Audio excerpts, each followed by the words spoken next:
Chris Featherstone here for yet another episode of the Legion of Raw. I'm here once again, as always, every week with the former WCW World Heavyweight Champion, former WWE head writer, Vince Russo.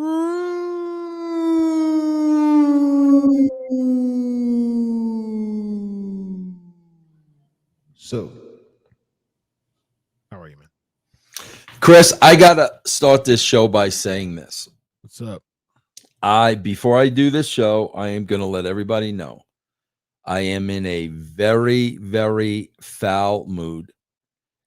I got into it today with somebody. I literally lost my temper to the point of dropping an FU, which I never, ever, ever, ever do. It has upset my whole entire day. So this is going to be a really, really rough. This is going to be a really rough show. So I want to say that. I want to say that up front, bro. I'm not in the best of moods. Okay. And it's going to come out on this. Was it resolved? No, it's not resolved. It ruined my entire day. I felt my blood pressure go up. I don't, bro, bro, I'm a very cool, laid back guy. One thing is, number one, like, don't disrespect me. And number two, when you push and don't know when to stop and leave well enough alone, I'm going to lose it. Yeah. And it doesn't happen often, bro. I can even remember the last time this happened, bro.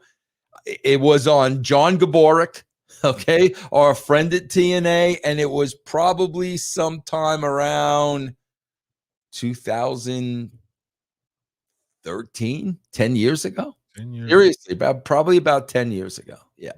Wow. This was this on the socials, or was this a personal? No, it was a personal call.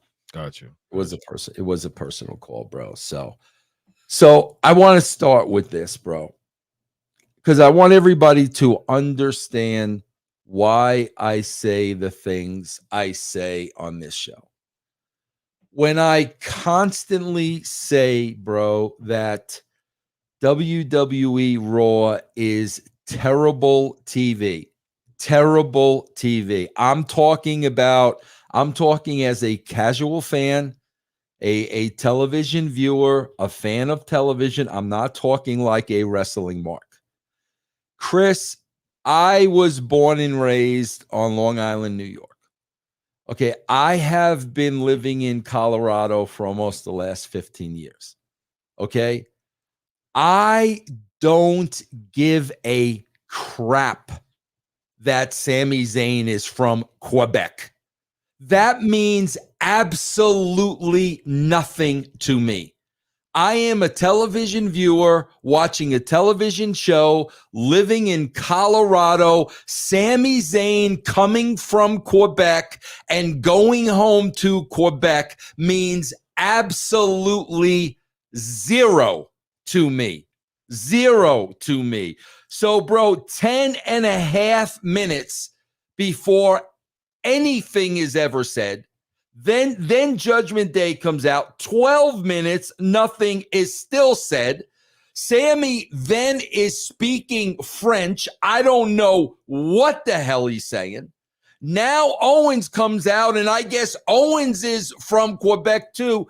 The first 15 minutes of this show was to make a tag match between Kevin Owens and Sami Zayn from Quebec, which I don't give a crap about, against Judgment Day, bro, that we've seen 50,000 times. And, I wonder who's going to go over on this house show for the next 3 hours. This is horrible television, bro. And, bro, we literally are 2 weeks away from Monday Night Football. Nobody other than the marks that are already watching this show, nobody's going to be watching this show, bro. Absolutely nobody. I could give a crap that Sami Zayn is from Quebec. It means zero to me. And unless you're from Quebec, it means zero to you too, bro. Who cares? They made this show all about a Sami Zayn and Kevin Owens homecoming. Who freaking, bro, it's a different country for crying out loud. It's not even the United States. It's a different country. I care that these two guys are from Quebec. Come on, bro. Who cares? I meant to ask you about this segment. So it definitely seemed like this segment went longer than expected. How does that affect the production when, like, say for instance, if Sami was only supposed to get like 7 minutes or 6 minutes to cut a promo and he went over, how does that? Bro, that's exactly why they hit Judgment Day music before he said anything. That's exactly why, bro. You give this guy this grand entrance, and meanwhile, he doesn't cut a promo because I'm telling you, Bruce Pritchard is sitting at the gorilla position, and Bruce Pritchard is saying, I don't give a crap that Sami's from Quebec, and Sami's letting it go on and on and on while casual fans are changing the channel because nothing's happening. Then the dude doesn't even get to cut a promo because he went so long that Pritchard's in the back hitting Judgment Day music and sending them. I hope, well, thank God Vince wasn't in the back. Oh my God, bro. If Vince was in the back, forget about it. So he's lucky Vince wasn't there. But even Pritchard, okay, bro, enough. Send Judgment Day. And that's exactly what happened. Bro, it was literally 12 minutes at that point. 12 minutes before they sent Judgment Day. Yeah. I understand him, being excited and having that energy, that's why they're there. They had to feel those moments, but I wonder like how much in the moment, if he was just so lost in the moment that he didn't consider that this is a television show. Bro, he's a mark. He's a mark. Chris, my whole life I grew up, and where did I go? I went to the Nassau Coliseum. I can't tell you how many, New York Net games I saw at the Coliseum, New York Islanders. I can't tell you how many great concerts I went to at the Nassau Coliseum. Oh, bro, guess what? I'm working for WCW, and I'm an on-air character, and we're at the Nassau Coliseum. You think I'm out there marking out for 15 minutes, bro? This is a television show, bro. This is a business. Nobody cared that, growing up, I went to the Nassau Coliseum a billion times. This is a television show and a business, and there's people watching at home. This is him freaking totally marking out for himself, bro. Was that ever a thing back in Attitude as far as people being excited that they're coming back home? Was it what now? was that ever a thing in the Attitude Era of people being excited? Bro, they would be excited. I was excited when yes, bro, like I was at the Nassau Coliseum. I was excited, but it was no different than every other show, bro. It's still a show. We are still on television. We still need to draw ratings. So yeah, bro, it was cool to be there. But my God, I did not make a whole thing about it, bro. That was probably the best thing for Sam. Probably I think if it was one of those things that, because we saw Cody come home, but he's in a pretty prominent spot, consistently. So it wasn't as excited as Sammy was. It just seems like for Sammy, and probably for a lot of those other mid-card people, they're just like, man, this is all I got. Stuff like this is causing me to really stay connected to the product, because the way that I'm being booked is just horribly. And so it just seems like he was feeding on that energy for him to be able to just have this moment. Because I mean, the way that they booked Sami Zayn, and I mean, yeah, KO is back now, but what is that going to do? I mean, how is that going to help, the tag team championships? And they've been, man, what a fall from semi fall from grace. Let's just say this: 6 months ago, he was in a prominent position. He was main eventing in Quebec City. Now he's having wins and losses. He was half of the championships without Kevin Owens being there, back and forth with Judgment Day and Gunther. Like, he was just in a really difficult spot. So it just seems like 6 months later, he's just like, okay, yeah, this is why this is why I'm still. Listen, you're either a pro or you're a mark. And I can't tell you how many times I said the marks have made it to the ring. You're either a pro or a mark. 10 minutes and 30 seconds, bro. And he said nothing. Nothing. You want to go out there, bro, and you want to take the accolades for a minute? Fine, bro. Take the accolades for a minute. Then get the microphone and conduct your business. Not to the point that he doesn't even get to say anything, bro, because he's carrying on like a total mark out there, and Pritchard is in the back pulling a hair out of his head saying, are you freaking kidding me? Pritchard doesn't want to step on his shine. But, bro, we're 10 and a half minutes in, and this guy hasn't said anything? And that's where I'm at. I understand just psychologically of feeding off that energy. I mean, that's why you're in the business, to feed off the energy of the fans, especially when it's at home. It's just that like, it's not just being a baby face. It's just having that genuine energy.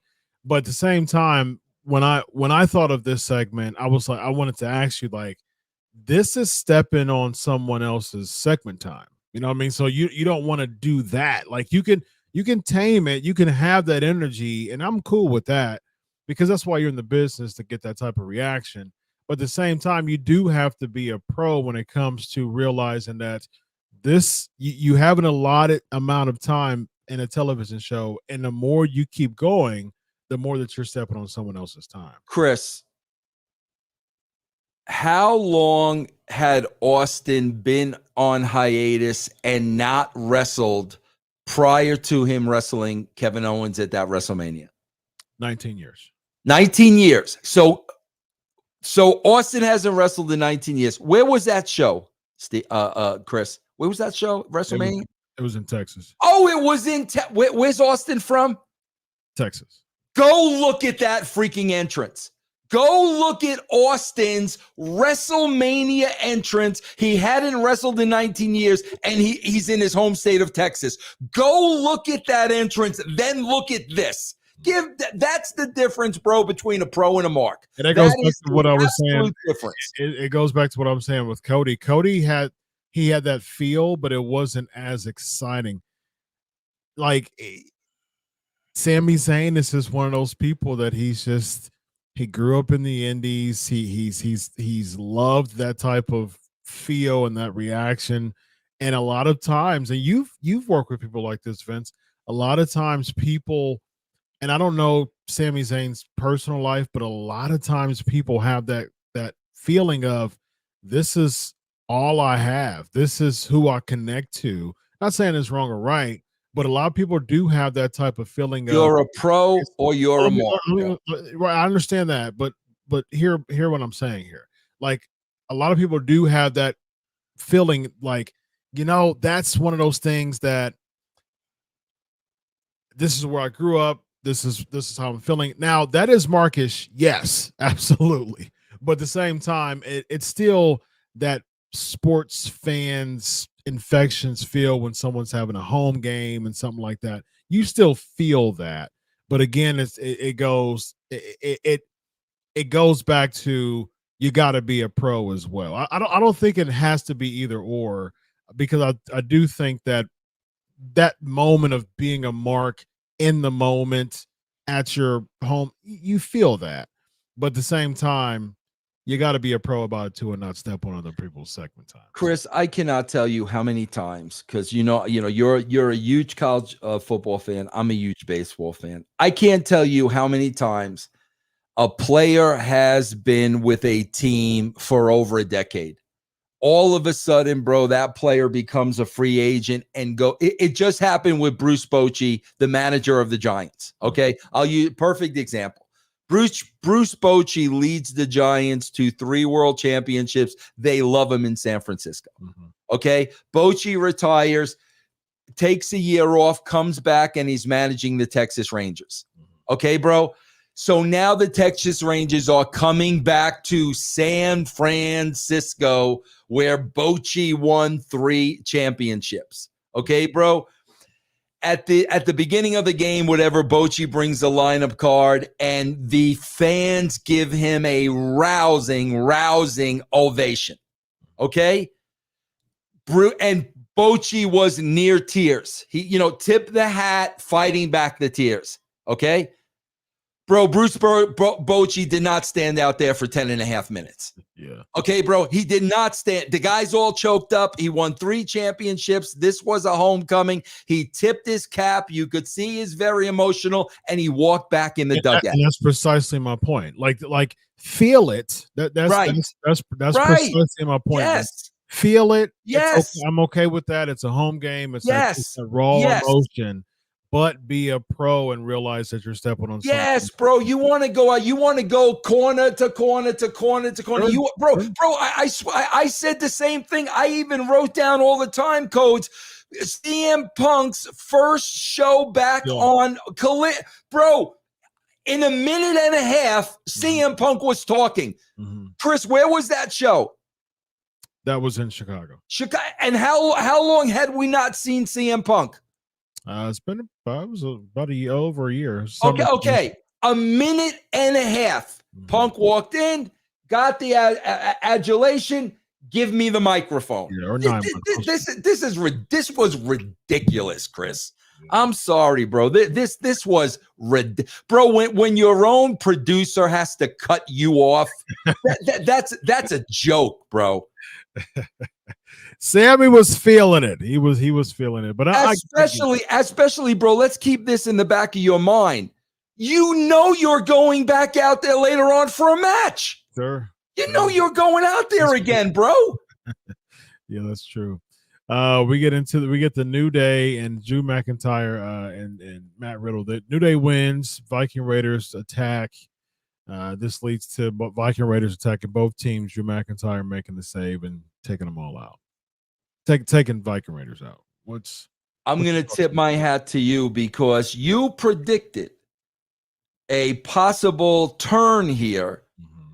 And the way when they had a backstage vignette later on in the show, it looked very clear. So in other words, like they do everything else, Chris, we're going to stretch this because we got nothing else. We're going to stretch this. Yeah. But when I saw the vignette later on in the back, I'm like, yeah, I think Chris is right. Yeah, Drew's going to turn, man. He's going to turn. Yeah. We get JD McDonough with Finn Balor backstage. Rhea and Dom interrupt. This JD McDonough and the Fode. Still, what are your thoughts on that, Vince? First of all, I just crack up that I don't know what happened that everybody on this show has an accent. Everybody on this show's got, from McIntyre to McDonough to Finn Balor to Piper Niven. Everybody's got some kind of an accent. To the commentator, everybody's got some kind of an accent on this show, which I don't understand. But bro, come on, man. This guy, it's another Austin Theory. This is Austin Theory to guys that go through NXT, they appear on TV, and they're just wrestlers. Bro, do you know, I review the Attitude Era show, Chris, every 2 weeks for russosbrand.com. Do you know I'm watching the show last night, and in the same show, we're running vignettes for Val Venus and Edge. Mm-hmm. And in that same show, Al Snow shows up from ECW. But my point is, these were characters who were getting weeks of vignettes. They just keep parading these wrestlers out, and none of them mean anything, bro. Yeah. And that's the thing. And I give Triple H all the credit in the world, because he made it clear there's not going to be another John Cena, and they have 1,000% stuck to their word. You sure have, man. They sure have. We have, I would say Roman Reigns could be argued, but he's just not. I think he will be a Hollywood. Could be. No, he could be. He definitely could be. Yeah. We have Shayna Baszler's is a vignette. I mean, they're trying to give her some heat here. What do you think? She's not. Nobody's gonna care. That's where I'm at, man. I'm sorry, bro. Give her all the vignettes you want. Nobody's gonna care, bro. Bro, when you're going through the system, okay, bro. I don't know what goes on with Sean and Hunter. I really don't know. When you're going through the system, bro, you got to show some kind of a personality. Sure. Because, bro, I'm telling you, I don't care how great you are athletically, how tough you are. If you don't have that part of the game, you're going to fall short. I look at guys like Steve Blackman. I look at guys like Dan Severn. When you don't have that part of the game, you're just going to fall short, bro. Yeah. I think for her, the problem what they did with Baszler, because it actually worked in NXT. They made her just a machine, and it just didn't. She didn't have to talk. You know what I mean? Like, it was just kind of like the less is more approach with her. They're trying to really bring a lot of personality out of her, and she doesn't really have any. So there's nothing in that well. The well's dry as far as her personality is concerned.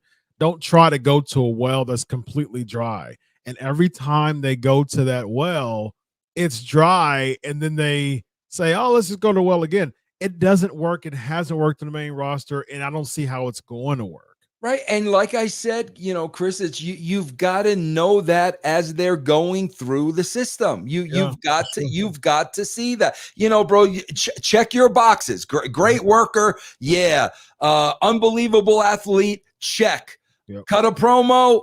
Not so much. You've got to, bro. We're talking about the biggest wrestling company in the world. Every freaking box needs to be checked. Yeah.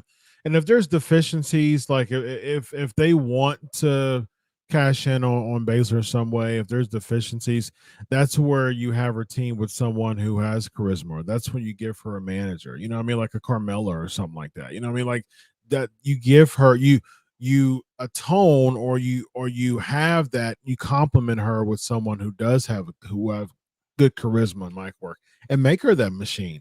That's been done, throughout pro wrestling, but having it on herself and giving her a mic and expecting it to work all of a sudden, I mean, that's, again, it goes back to the Walmart thing that I said last week, man. You're putting this on the shelf. It's not working. It's not selling much. Oh, okay, let's try putting it on the shelf 6 months later. No, we don't want the product. Okay, we'll take it up. Oh, let's try to put it on the shelf 6 months later. No, we don't want the product. Right. Like you keep pulling it back and putting it up. No, it's not going to work. And I think with her that you just have to add something to that. Otherwise, we'll see the same thing. Yeah. Chad Gable and Gunther. Chad Gable wins by count out. And this is the first singles loss that Gunther's had since being on the main roster. What do you think? Yeah, but again, bro, it's count out. So what are they doing?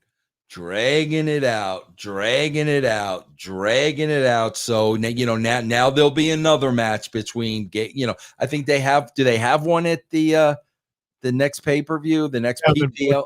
They haven't booked it, but I can see them Yeah. doing the payback. That's all it is. It's just keep dragging it out, dragging it out, dragging it out.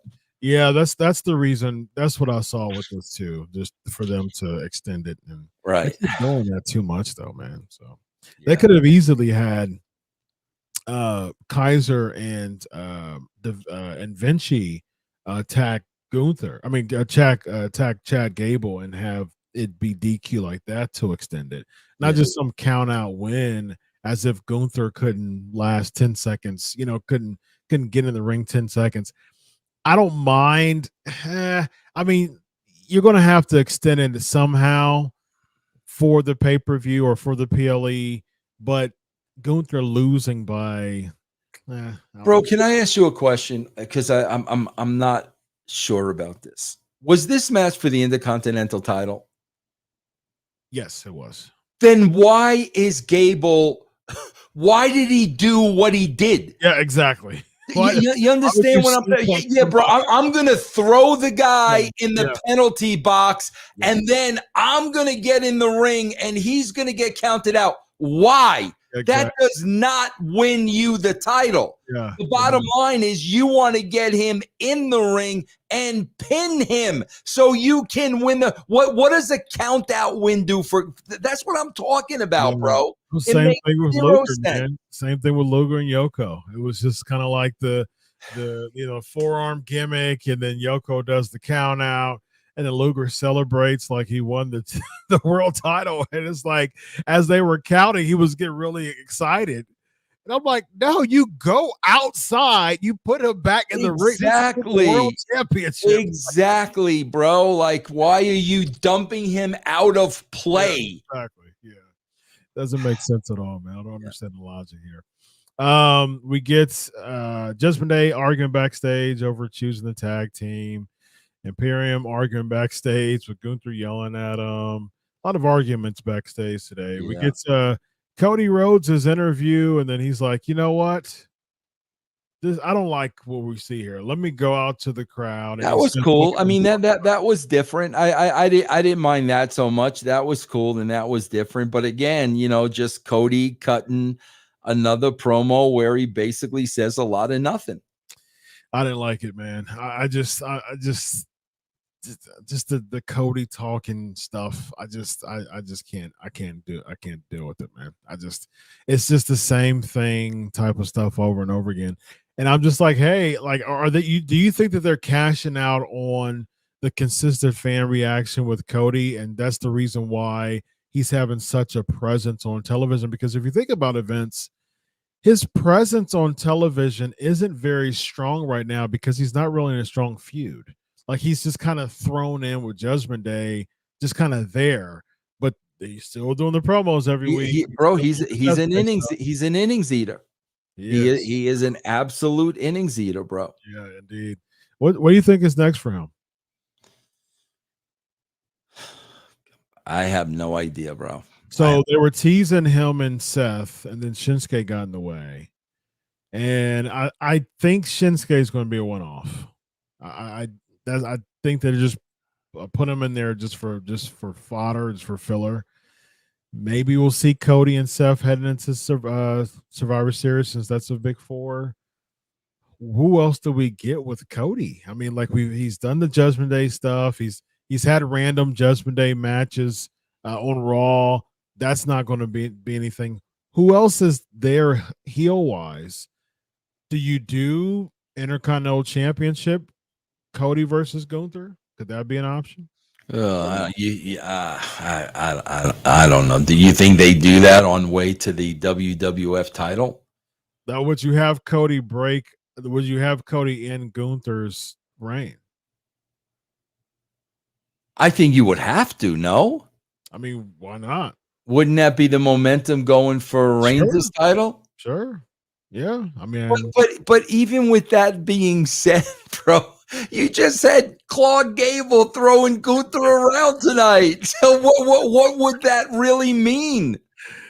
I mean, if you think about it though, Vince, who's there as far as strong heels right now? They're putting so much stock into Judgment Day because like they're supposed to be the biggest heels of the show that so many other heels just seem obsolete. Gunther's kind of standing alone on his own, being a good heel,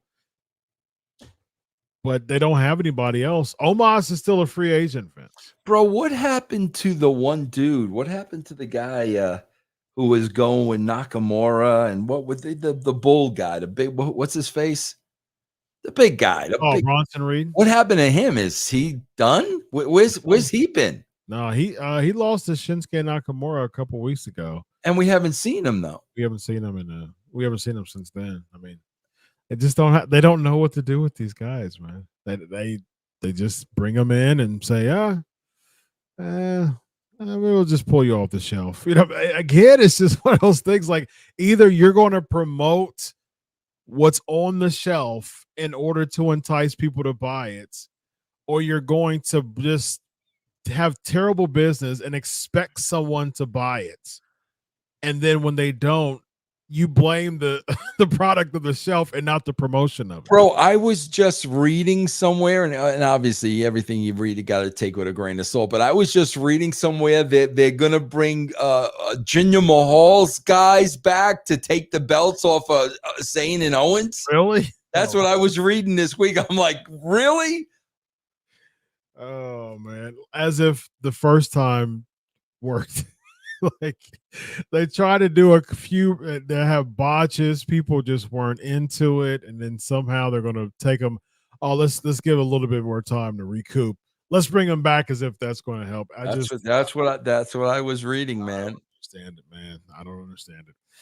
We have Shinsuke Nakamura video promo. Now I did like this. I did like his video promo that he did. I mean, I think that the back gimmick was a bit weird. Yeah, the payoff. Yeah, I mean, this was good. We're not, but bro, the payoff. I told him like the suspense is coming, and it's like you've got back pain. Oh, yeah. I mean, I'm like, really, bro? I know about your back is the payoff, bro. That's the payoff.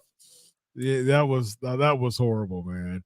But I did like how I did think they did a good job with making him look like a legit. Yeah, no, that was fine with the subtitles on the bottom. Like I said, I was fine with that, except the payoff. Yeah, like why?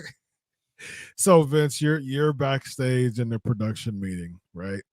And there's people talking amongst the circle, the table, of what is this payoff going to be, right? You've got Michael Hayes throwing some ideas. You've got Jason Jordan throwing some ideas. You've got Abyss throwing some ideas.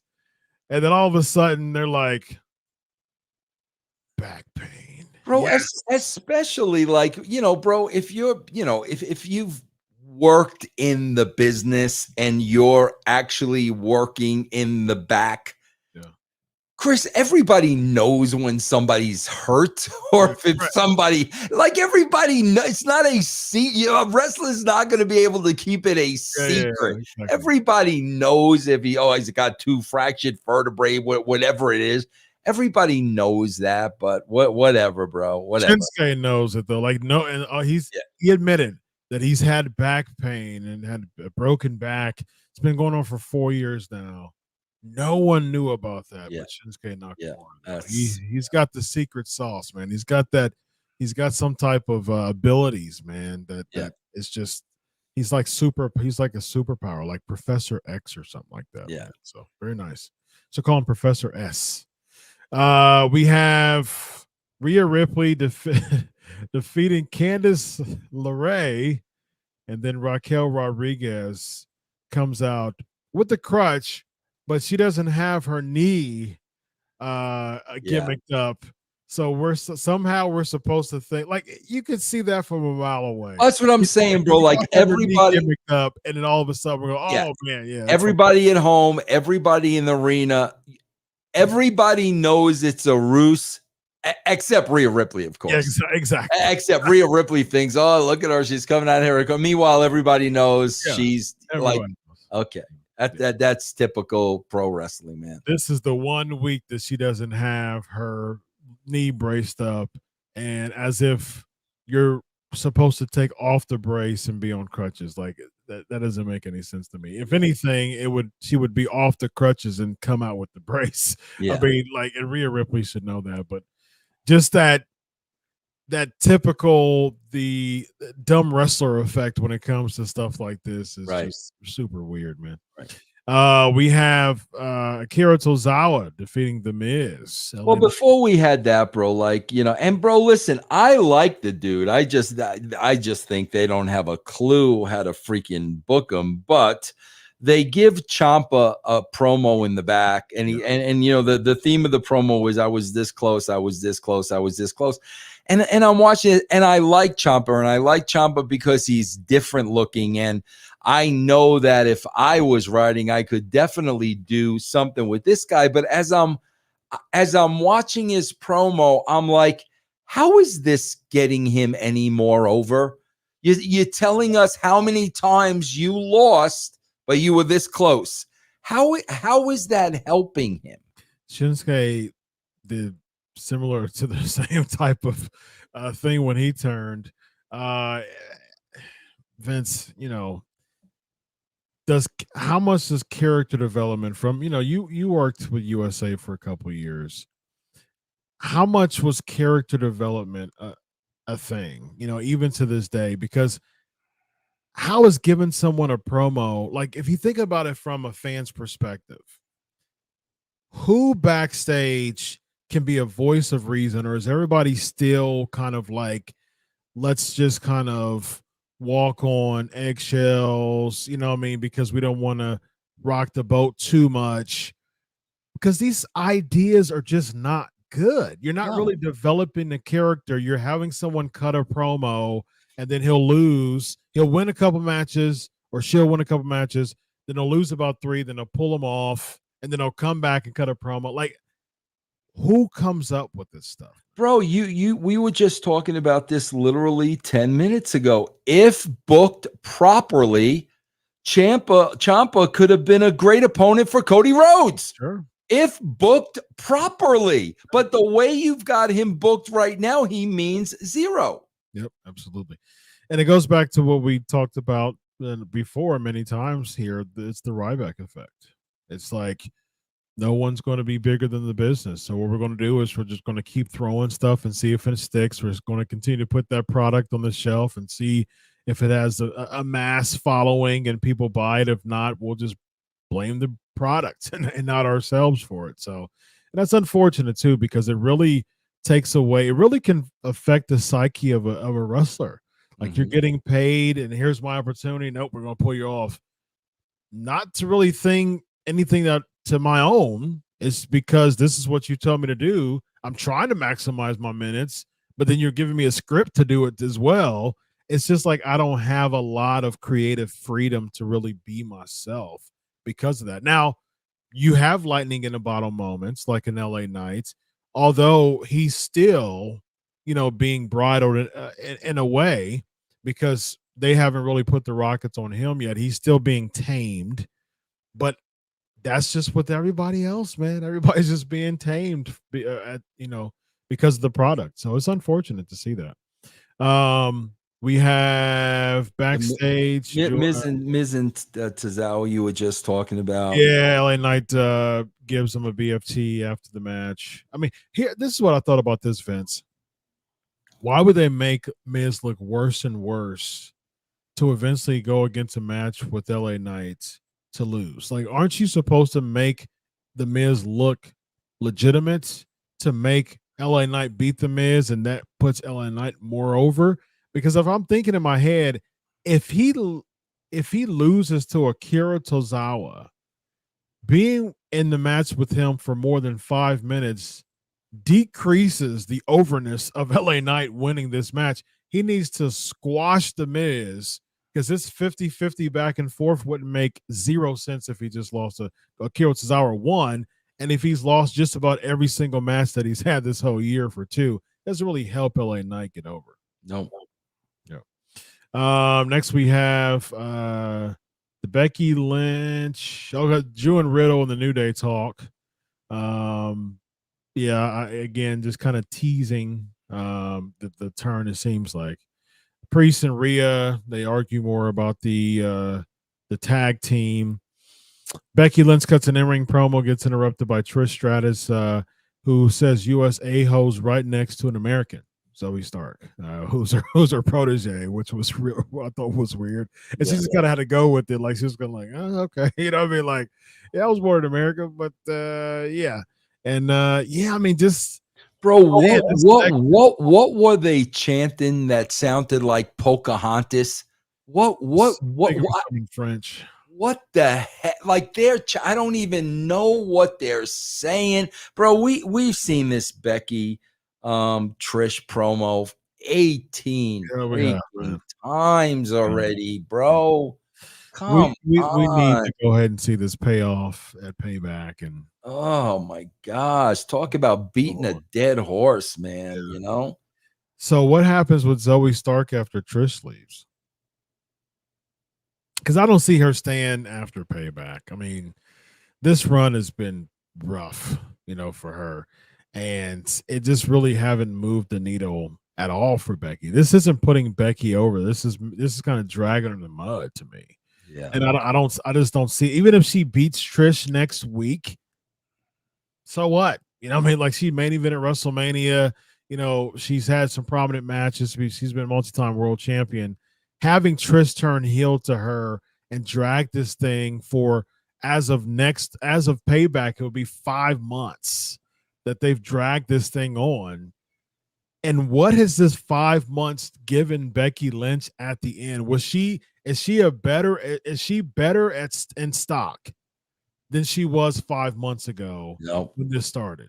No, I don't see it, man. I don't see it, and so that's unfortunate.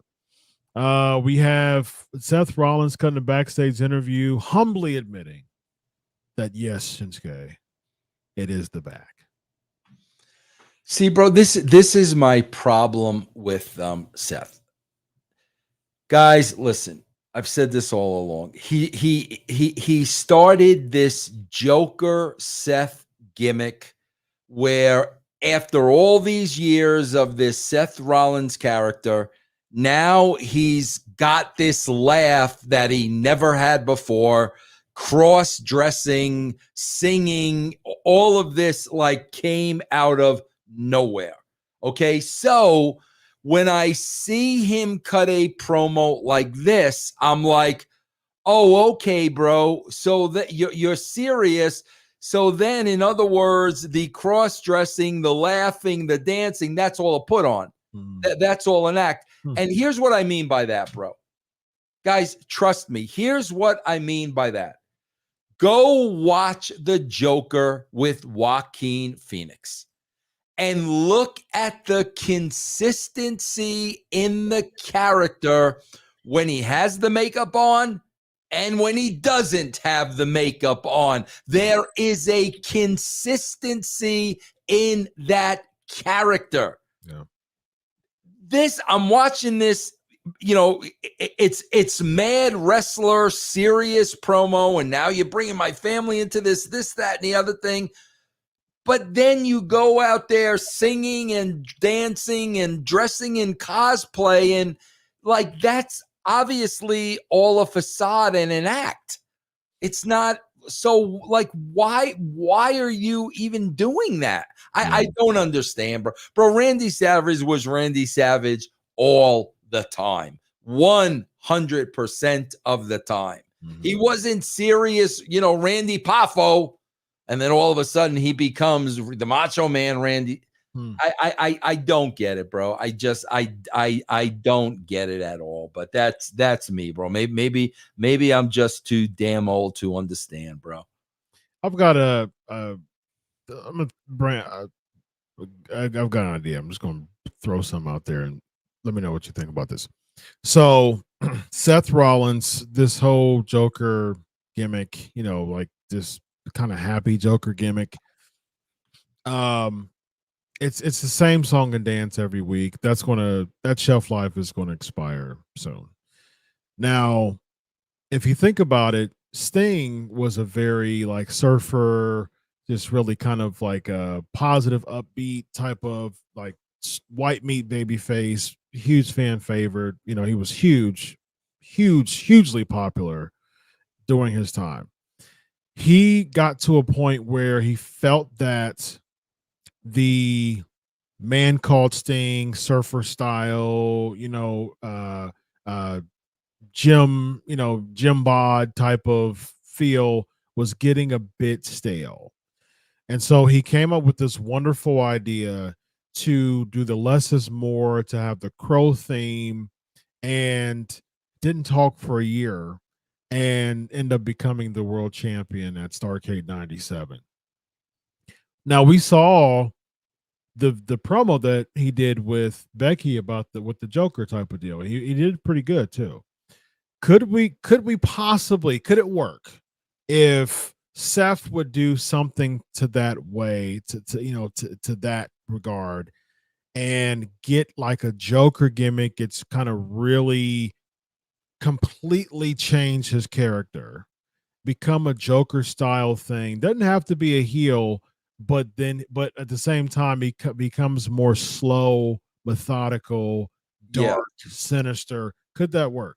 Bro, first of all, like Chris, I know you are a huge Sting fan, and I'm a huge Steve Borden fan as a human being. I'm a huge fan of the Tony Khan actually had the nerve to say that his AEW run is the best run of his career. Yeah. Okay. Let's get back to what you were talking about. Chris, if you remember, there was a story and a segue into the Crow and not talking. I believe it was your memory's 100 times sharper than mine, but it wasn't.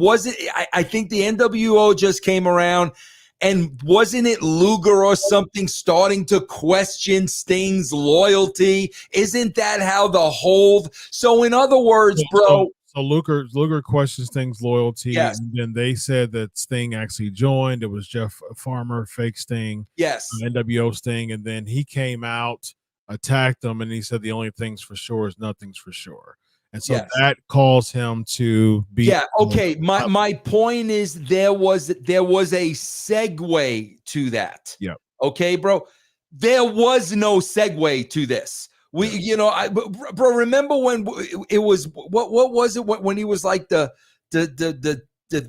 when he had the disciples, when he had Buddy Murphy, Monday Night Messiah. Monday night, we went from Monday night to Messiah, then to something else, then to something else. Oh, and now he's coming out here laughing like the Joker. Yeah. There was never an explanation for anything, bro. I hate to keep going back to the Attitude Era, okay, bro, but I just saw Mick Foley go from Mick Foley to Cactus Jack to Dude Love, and there was an explanation for everything. He didn't just one day come out, Dude Love. There was an explanation. There's never been an explanation here, bro. And again, bro, it's like, it's the audience participation thing. This is one of the things they're gonna sing to. That's their part of the show.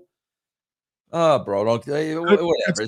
Could Seth lose the title and get into a really dark place if he did lose the title and go away? Like, what I would do, honestly, Vince, I would have him lose that championship, and that takes him into a really dark place, and you don't see Seth for weeks, and then you start seeing vignettes of him just kind of in a dark place, expressing how he feels. I don't know if I can do it anymore, type of deal. And that kind of goes and transitions into like this really dark, sinister type of Joker character. You don't see him in a ring, cutting a promo, doing all that song and dance. You don't see that for weeks upon weeks upon weeks, even months, really, because what that can do, that could cause people to lose the chant, because that's one of the first orders of business for any type of transition for Seth. You got to get rid of the chant. You got to lose it. And I think going into this space, into this dark space, and not seeing them for weeks and then seeing little kind of Raven style promos back in ECW, just kind of sitting somewhere in a dark corner in like a dark alley type of deal. And WWE's production is just immaculate that they can make it seem that way. I do think that there's a potential there to transition away from what we see now. Bro, look at what we got tonight. We got Nakamura saying, "I know about your back." Then we got Seth saying, you're making it personal now with my daughter. I'm making, bro, go there. Have Nakamura beat him and put him out with the back. Bro, now, how about this, bro? Now he may never work again. The back fracture. Bro, how about this? Now Seth Rollins is home raising his daughter while his wife is out making a living because he can't wrestle anymore. Now you've got something there, bro. Doctors telling him, advising him, bro, don't ever go back in that ring again. And, now you've got, but come on, Chris, you and I both know they're not going to do that. They're gonna have their house show every Monday night. He's gonna come out singing, and everybody's gonna be happy. That's the thing, though, Vince. Even say for instance, even with your idea, even if he were to beat Nakamura were to beat him, if he did that, his return is going to be the same thing. He's gonna he's gonna doubt himself. Yeah, his back. He's at home, catering to the raising the kid, things like that. And then they'll have that type of they'll have the promos where they're addressing Seth Rollins as if he's having his doubts. Okay, sure. He doesn't have his doubts anymore is the payoff. Then he comes back. He's going to have the same music. He's going to have the same gear. He's going to have the same chance. And it's just going to stretch it out. And he's probably going to be Nakamura again. Yeah. What I think he should do is he has to completely overhaul his character, man. He has to. And I think what we saw with that commercial with him and Becky can show that he has the chops to be able, and he has the acting skills to be able to have that type of transition to another character. I just think that if we keep having this, Chris, I told you. Bro, here's the weirdest thing to me, and I told you, bro, I have seen maybe on 3 occasions, I have seen Seth and Becky on talk shows together. Mm-hmm. This is like the weirdest thing in the world. When I see them as themselves on talk shows, I like them. I like them as people. When I see them on this show and they're both baby faces, bro, I don't like either one of them. That's effed up.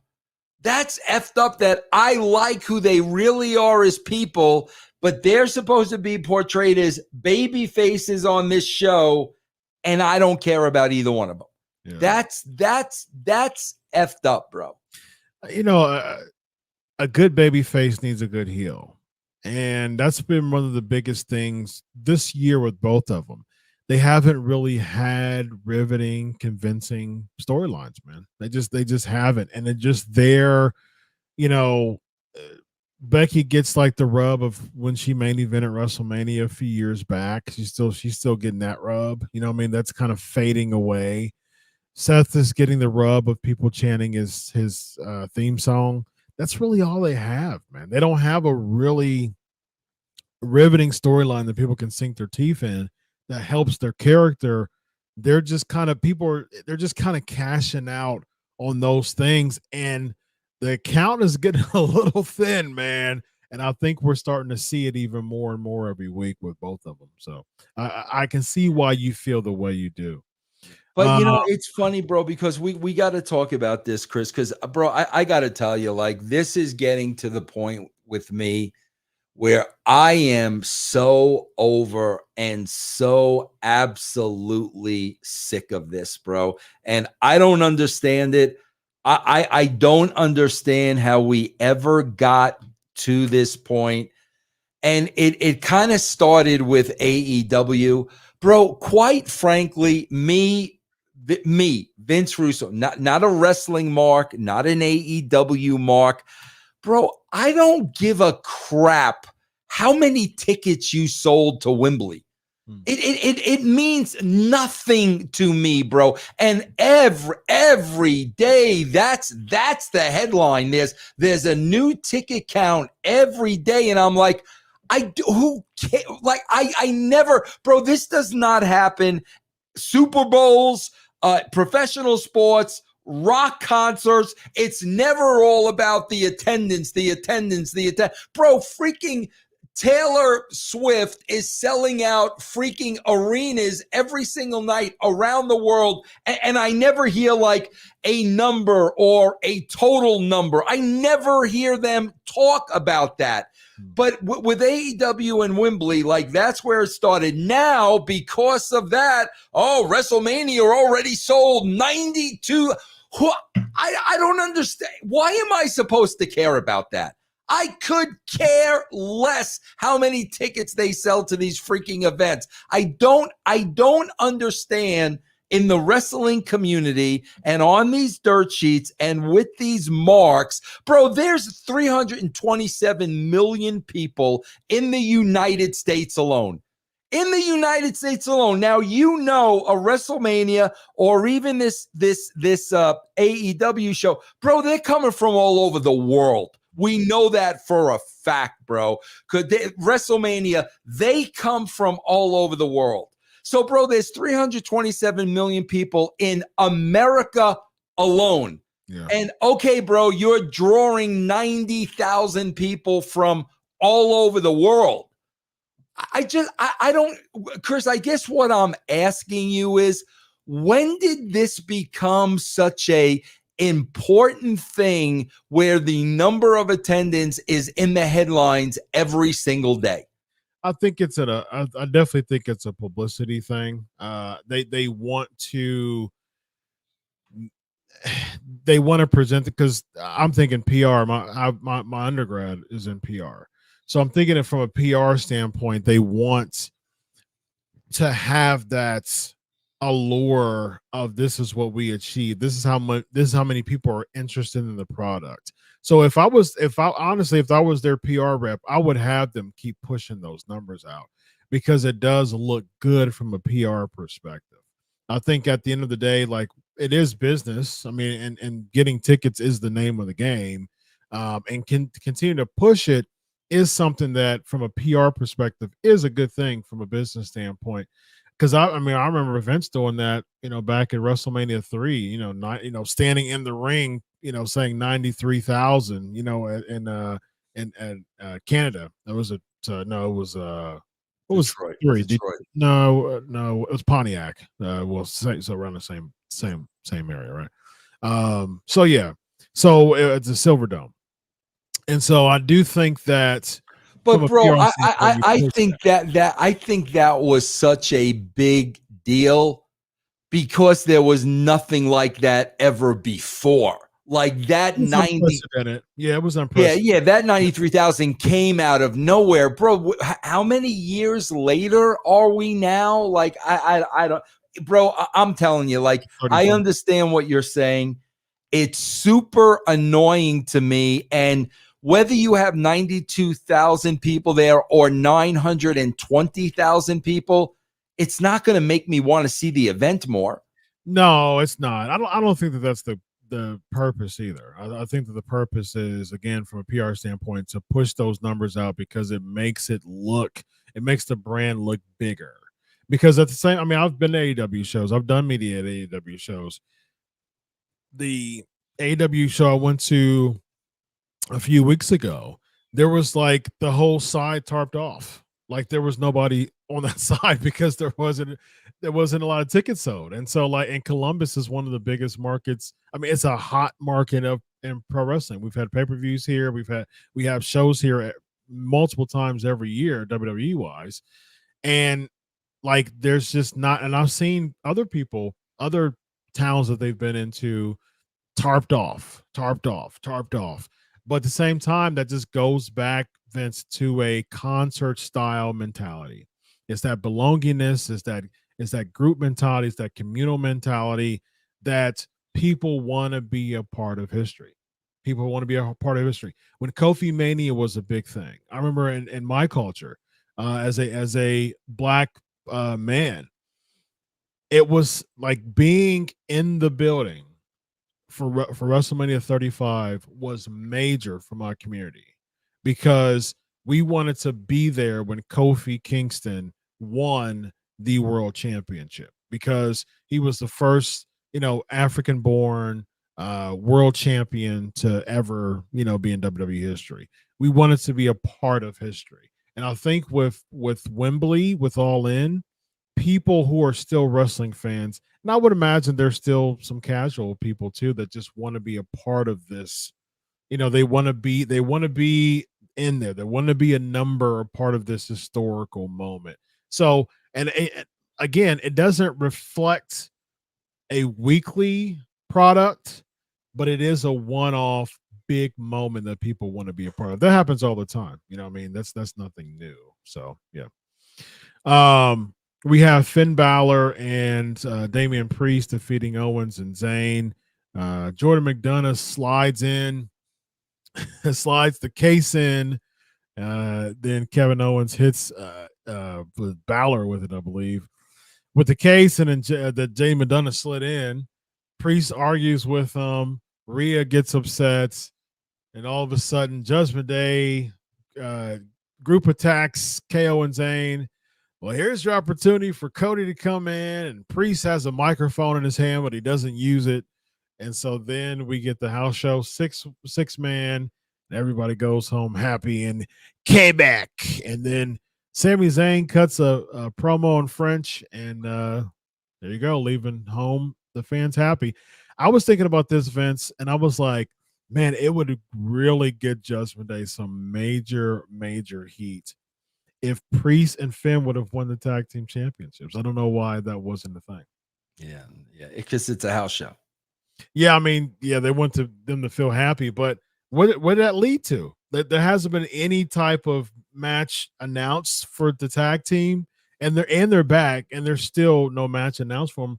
Why can't you just have them win in Quebec and get all of that heat, and then have KO and Zayn go against them again at Payback? And you can drag this out, because the thing is that can take the time away from they can take the attention off of this ongoing weekly cash in with Finn Balor and Priest type of thing that's getting really, really old and stale already. Take them away from that by having them win the tag team championships. And then it'll be perfect if they have some solidarity as tag team champions. And then within a few months, that goes back into that we're having some dissension, which caused them to lose the tag team championships and then go back into the whole case thing. Now we're still somehow supposed to watch this whole case arguments. What do you mean when you say that type of thing? That it's gotten real stale already. It just, bro, I got to tell you, with everything we've said tonight, it just boggles my mind that this company's making the money it's making, man. It just boggles my mind, man. It's good business, man. Like they're good business people. Like good businessmen can make crap look like roses, and WWE has that business acumen to know what to say, when to say it to the shareholders with their quarterly meetings. I've done media for years and years and years. I know about the quarterly meetings and what's talked about in the quarterly meetings. That's the reason why they have these for years upon years. They would have those Legends Days early in the year to have, a few ratings pop. You would have a Goldberg come back. You would have a Taker come back. And then you would have a few ratings pop during this time. And then soon as the quarterly meetings come, you see, here's the number here, here's the numbers here. And that's what they would do to keep that smile on the shareholders, man. They did that for years and years and years and years. That's what they do, man. They're good business people, great production team, and the product. And I said this before, Vince. I think the fans has really hurt the product as well. I don't think fans get enough flack for hurting the product because they really hurt the product. Why have they hurt the product? Let me explain. You have 90,000 tickets sold for WrestleMania without a single match announced. Mm-hmm. You had 50,000 tickets sold for All In Wembley without a single match announced. And why would WWE, like, you have 90,000 tickets sold. People want to be there. They want to experience it.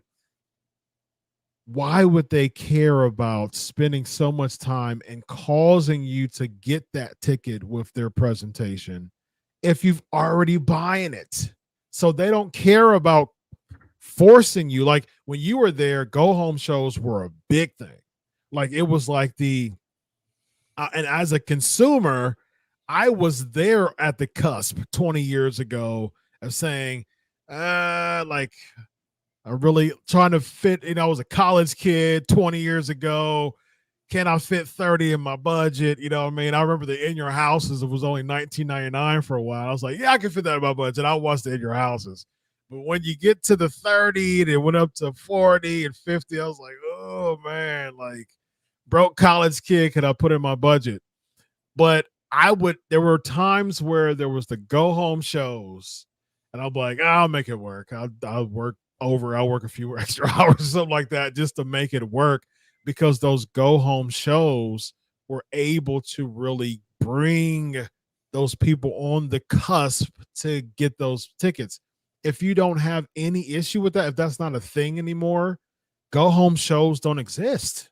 They don't exist because the people on the cusp doesn't exist anymore. Like unless you tell them to buy the stream, you know what I mean? Like, but people aren't on the cusp to buy Peacock, you know what I mean? So that's unfortunate, man. I think the fans locking in to buy tickets so quickly without looking at the product has really hurt the product as a whole when it comes to not, going the extra mile. Yeah, Chris, you know what's so interesting about what you're saying? Think about this, bro. They already sold 92,000 tickets to WrestleMania.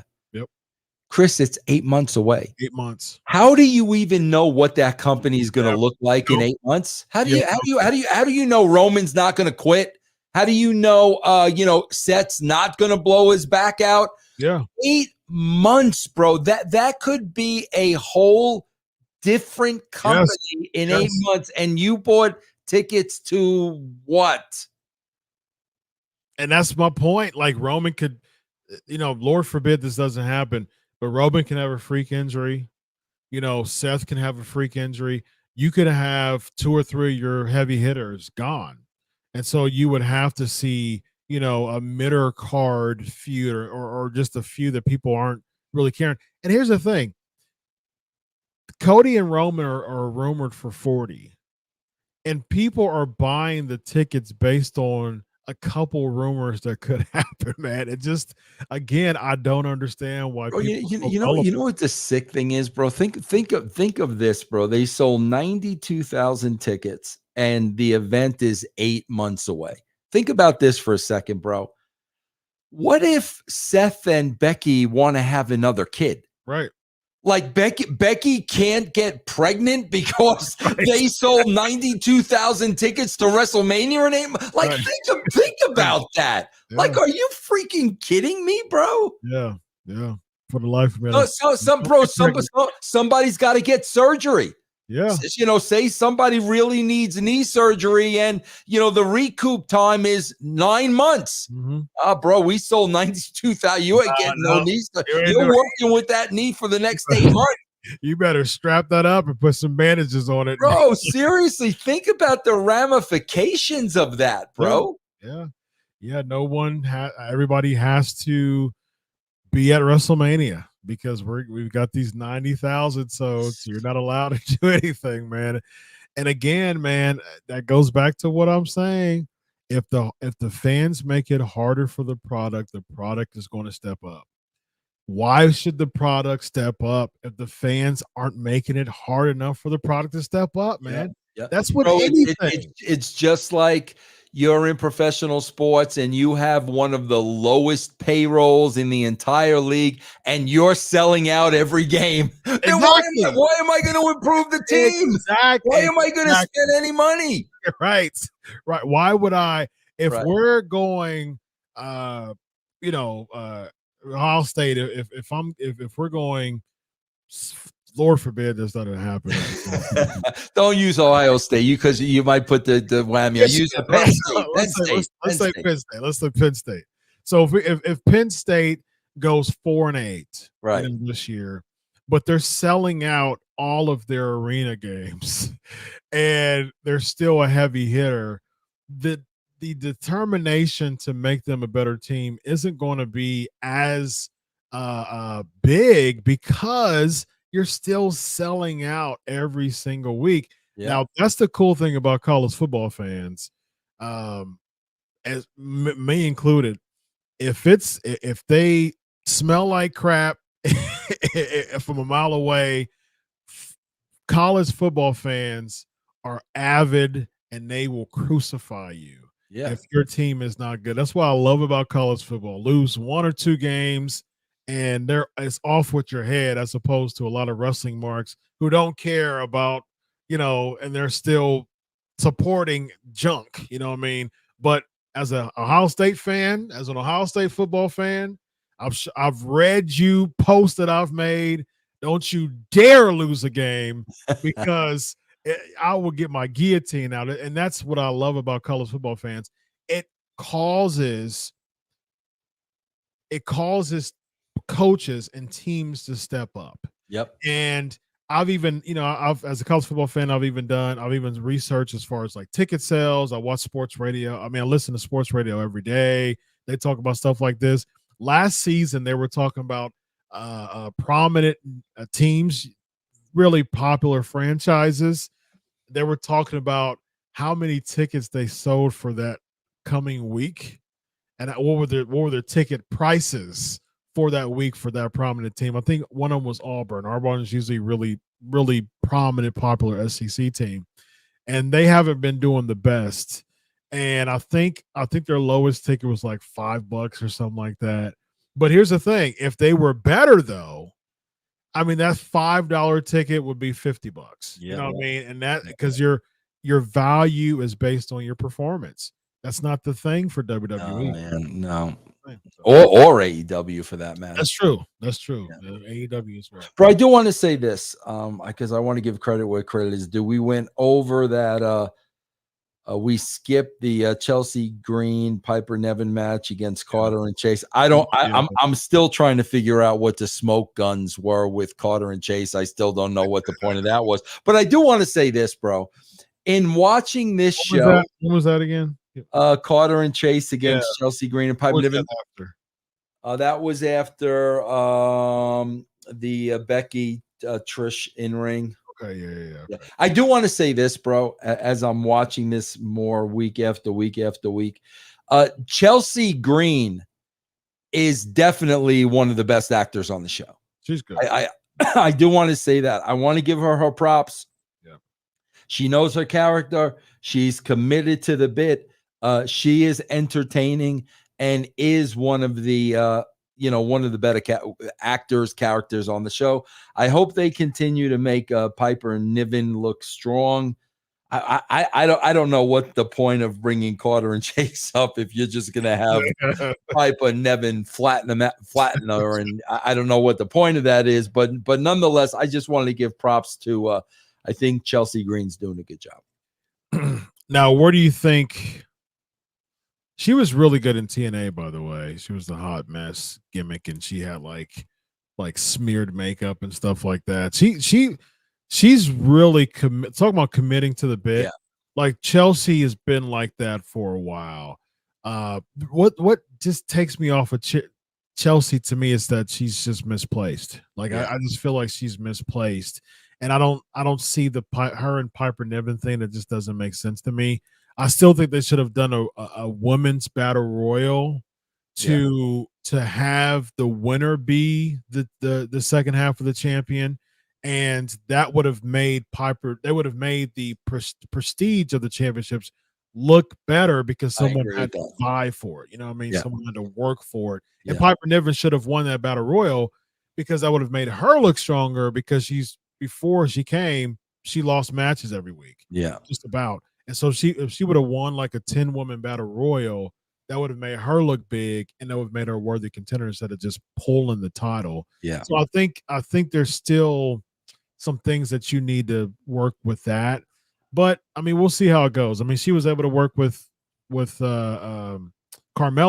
She was able to work with Sonya Deville. She's able to work with Piper Niven. I would not be surprised at all. And I don't know this at all, but I would not be surprised at all if she actually took acting lessons.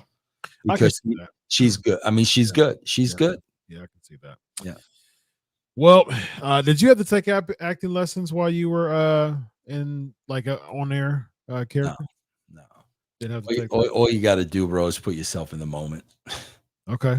Which a lot of people. How come you don't think? How come you think that's such a problem? I have no idea, bro. That was so easy for me, knowing my character and the situation my character was in. It was so easy for me. I don't know why that's so hard for people, bro. I really don't. Really odd. Well, ladies and gentlemen, this guy right here is Vince Russo. I'm Dr. Chris. This is the Legion of Raw. Have a good night, everybody. Solo.